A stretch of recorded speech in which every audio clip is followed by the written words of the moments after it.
1927, an obscure Chinese agitator wrote, "In a short time, several 100 million peasants will rise like a tornado, a force so extraordinary, swift, and violent that no power, however great, will be able to suppress it. They will send all imperialists, warlords, corrupt officials, local bullies, and evil gentry to their graves. All revolutionary parties and all revolutionary comrades will stand before them to be tested." The author of these words eventually found a way to harness the power of China's peasant millions to make himself the ruler of a quarter of the world's population. Mao Tse-tung.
Face of old China, a face of misery. According to Mao, his father had once been a poor peasant who, by hard work and good business sense, rose to be a rich peasant. Rich enough, at least, to give Mao a start in life. Without help of this kind, Mao could never have emerged from the anonymity of China's peasant class. He would have remained only a statistic, the kind of statistic concerning China which in terms of numbers, poverty, and suffering defies the imagination. Instead, Mao took whatever it was his father was able to give him and found his way through self-education and revolution to absolute power.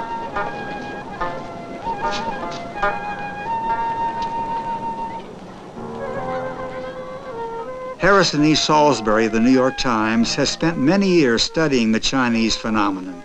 Mao first learned about power in childhood quarrels with his father, and he learned that defiance paid off, and that his father would compromise and he could have almost his own way. Later, he studied a German philosopher named Paulsen, who believed that there was power in every individual. If you could release that human power, you could move a nation.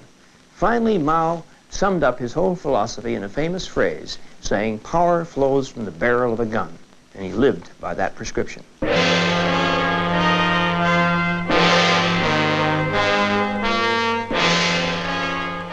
In 1893, when Mao was born, China was still ruled by the Manchu dynasty.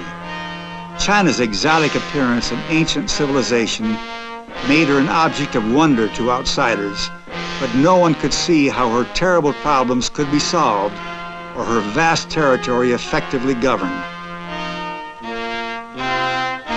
8,000 years of civilization lay heavily on China's back and seemed to have drained all the strength out of her. She was a museum piece among the powers of the world, a dinosaur that had somehow survived into the wrong age.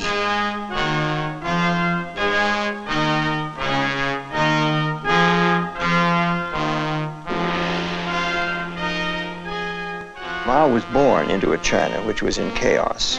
It was a country in which the empire was dying, and it had lost its power and had been losing its power for about 100 years. And as it lost its power, the country tended to fall into fragments, each fragment being run by a provincial warlord or some powerful figure. And within that province, there was really anarchy in many cases, with individual people running individual parts of the country. And superimposed on that kind of a country There were the great imperial powers, the European powers, and the Japanese, who were forever moving into China, taking over this area or that area and imposing their will, so that China almost, at the time Mao was growing up, was a figment of the imagination or an idea rather than a real country. The struggle for power in China began with a nationalist revolution against the old regime led by Dr. Sun Yat-sen. Two young men joined this movement, each representing a different way in which China could move forward into the 20th century. One of them was Chiang Kai-shek, a man from the cities, able, ruthless, well-favored. Chiang was a graduate of China's leading military academy. He studied military affairs also in Tokyo and Moscow, but he would always look to the West. The other was Mao Tse-tung, an unknown from the country, self-willed and pragmatic, who would look to China's own best resource for manpower. He had this very single-minded idea, which was to unify his country and unify it on the basis of the peasants. And certainly, as long as there was war going on, as long as the country was disunified, there was more chance for a man with an idea for unity and a notion of how he wanted to get it to succeed than otherwise. Mao was one of 12 men who founded China's Communist Party in July 1921. He considered himself a Marxist and held a variety of posts within the Chinese Communist movement. But the history of China's revolution was confused by the backing given by Stalin to Chiang Kai-shek.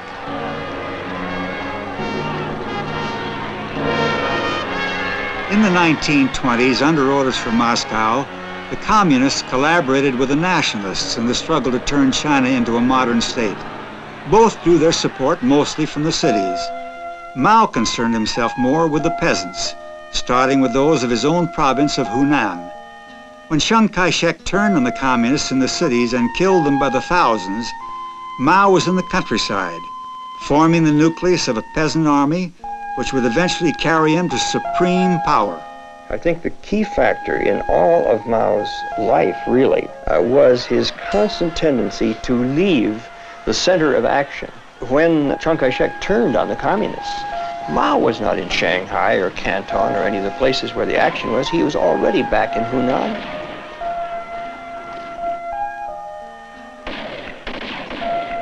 For a century, China had been virtually defenseless against foreign powers. Her armies were too poor, her people too miserable, her leaders too feeble and corrupt. But no foreign power relished the idea of trying to run the whole of China and take responsibility for her wretched plight.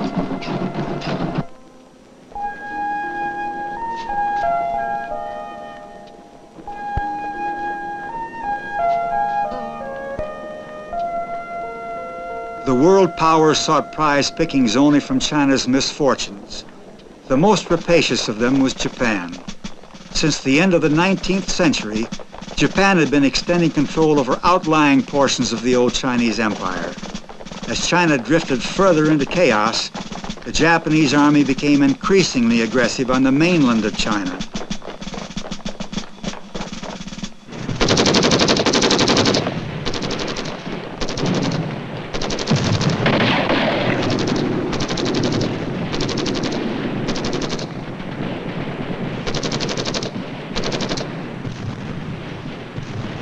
The Western powers tried to protect their interests with their own troops, but before the outbreak of the Second World War, they made no commitment to come to China's assistance.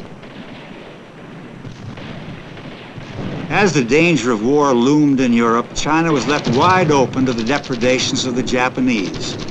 Chiang succeeded in maintaining control over his own forces, but Mao and his fellow communists were on the point of collapse.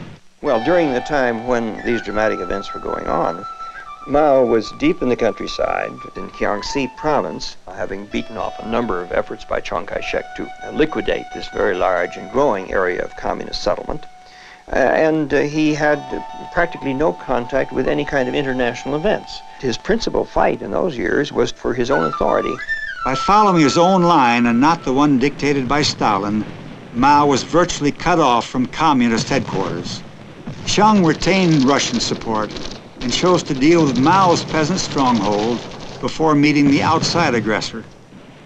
When And Chiang Kai-shek finally got a German military advisor in, because this was a growing menace to him, this widening communist area. The military advisor worked out a strategy whereby they would gradually move in all around the edges of Mao's territory. He realized that he couldn't really fight with his light arms against this kind of heavy artillery and planes, and so he organized a breakout, and that's what became the Long March. The Long March has become the most legendary event in Mao's rise to power. We can imagine what it was like from newsreel pictures of other Chinese fugitives who at one time or another were driven from their homes by foreign invaders or their own warring factions. Scenes like these seem inseparable from China's troubled history in the 20th century. Later, the communist regime made their own film version of the Long March. It was, on any showing, a remarkable movement. Mao began with a column of 100,000 supporters. 85,000 of them were soldiers who had gathered round him in the country.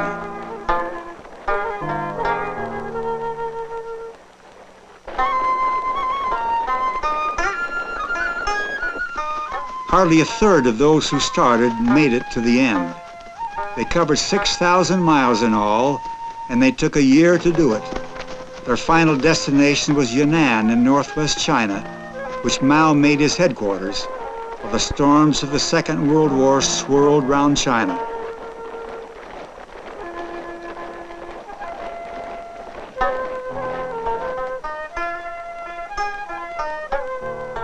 Secure in the hills of Yunnan with the survivors of his peasant army, Mao was at last able to put his ideas into practice.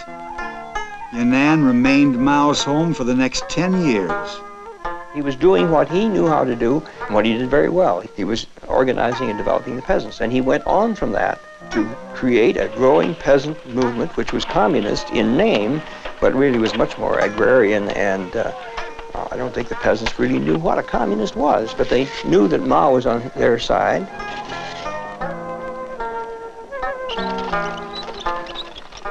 Gave him something which is almost unknown to a revolutionary. It gave him a decade of comparative tranquility in which to think out his theories, to try them out on a large mass of peasants who, year by year, the mass of peasants under his regime grew and grew and grew. It was like having a laboratory experiment.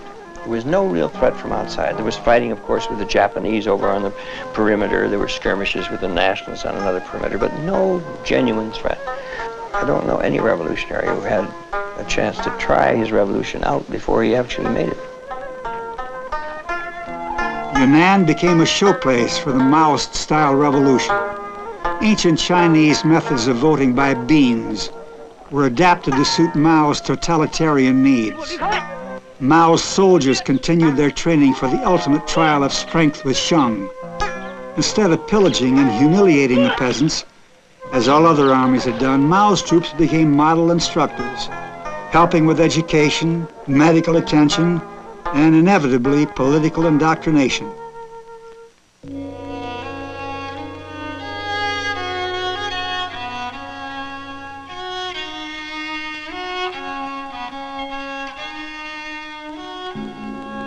Here, for the first time, Mao began to emerge from the shadows. In China's confused history, many leaders had come and gone without disturbing the basic pattern of Chinese life. But Mao was determined to be the leader of a new China. One of his weapons was the power of propaganda. Foreign reporters were supplied with new information about the hitherto unknown leader. Almost the only source of material about Mao's early life has come from interviews he gave at Yunnan. Similarly, the only film shots.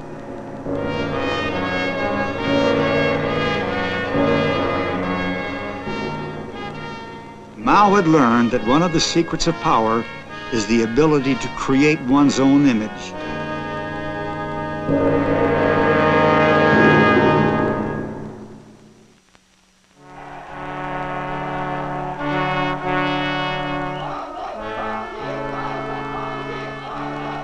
While the survivors of Mao's Long March recovered their strength, the burden of supporting the struggle against Japan fell on Chiang Kai-shek's followers. With Britain fighting for her life against Hitler's Germany and America not yet in the war, the nationalists were on their own. Shang could do little but retreat into the interior of China, where he made Chongqing his seat of government.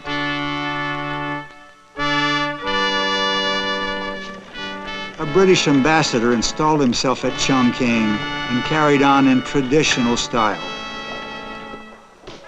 Chongqing was not immune to Japanese attack from the air, but after Pearl Harbor, it soon became apparent that Japan's fate would be settled elsewhere than in China. China's fate could only be settled by her own people.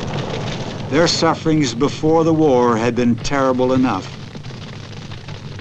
Great commercial centers like Shanghai and Canton had been devastated by Japanese air and naval bombardments. The task of rebuilding China's commercial life would take a giant effort, and no one inside China seemed capable of achieving it.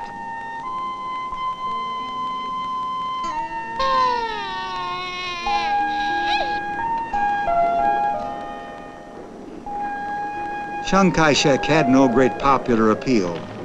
Foreign observers believed that only sweeping reforms could give China the kind of government which would enable her to overcome the terrible setbacks of the war and the internal strife which had preceded it.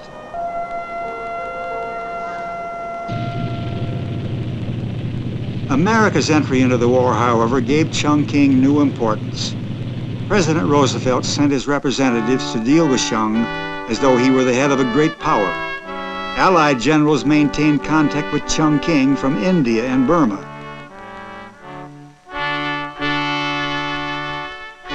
In 1943, Roosevelt and Churchill invited Shang to join them in drawing up a declaration of Allied war objectives in the Far East.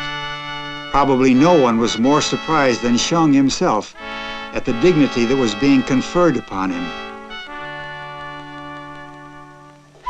At the same time, the Americans established a military mission with Mao in his hideaway at Yan'an. Under American auspices, Mao flew to Chongqing to meet Shang and remained there 2 months. This was the only time in his life when photographers not under his control were able to get a close look at Mao, and it enabled Mao also to study the Americans at close quarters. One of the heroes of Mao's youth had been George Washington, another rebel whose long struggle to build up his country, Mao felt, made him a kindred spirit.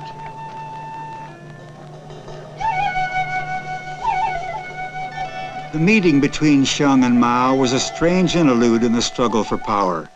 Each man hoped to see the other dead, but they agreed to put their differences into the background until America had destroyed Japan. American bombers needed Chinese bases to fly over Japan, and Mao's supporters were able to assist American airmen who could not make it back to their own bases. Later, the Russians accused Mao of being soft on American capitalism, citing this wartime association.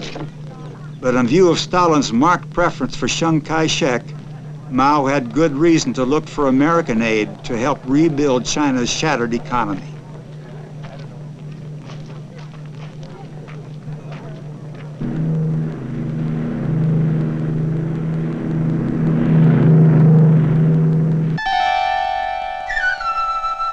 With the defeat of Japan, the Americans persuaded both the nationalists and the communists to sign a formal truce, hoping that they could work together for China's future.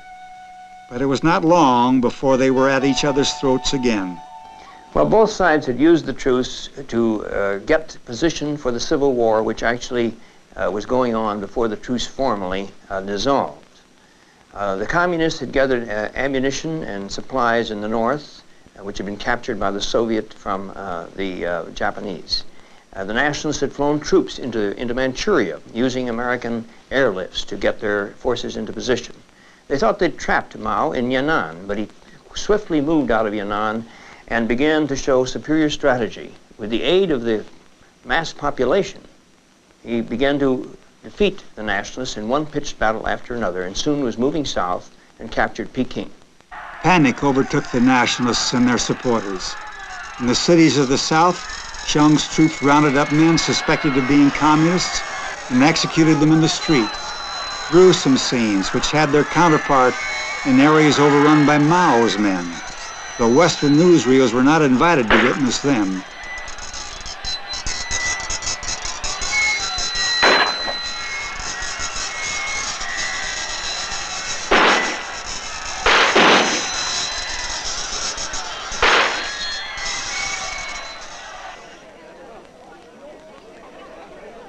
As Mao moved toward Shanghai, gathering support from China's vast army of peasants, panic spread to foreigners. Rumors of communist atrocities brought crowds of refugees to the quayside to board the last ships out.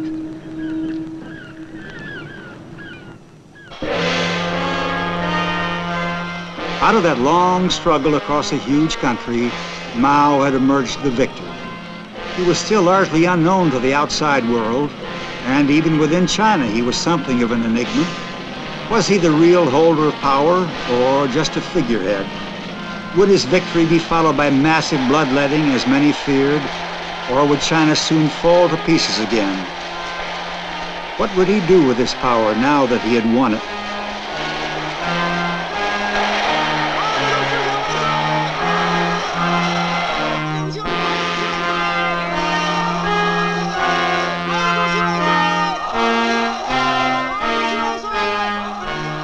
Mao has won. For the first time in 100 years, more than 100 years, all China is unified under one political administration, the communist administration of Mao Zedong. He has 600 million people who recognize him as their leaders. But the country as a whole is devastated. The country is the most backward great country in the world. Everywhere he looks, there are problems, political, social, and economic. For the next 25 years, Mao was to address himself to these problems. The solution he found would turn his country upside down, but that was Mao's kind of order.